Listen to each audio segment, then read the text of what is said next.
നേന്ത്രപ്പഴം വെച്ചൊരു easy snacks ഉണ്ടാക്കിയാലോ.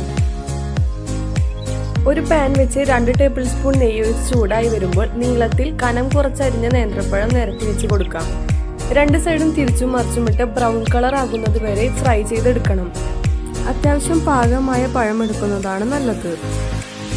ഇനി മിക്സിയുടെ ജാറിലോട്ട് 1/2 കപ്പ് മൈദ, 1 കോഴിമുട്ട, 2 ടേബിൾ സ്പൂൺ പഞ്ചസാര, 1/4 കപ്പ് വെള്ളം എന്നിവ ചേർത്ത് അടിച്ചെടുക്കാം.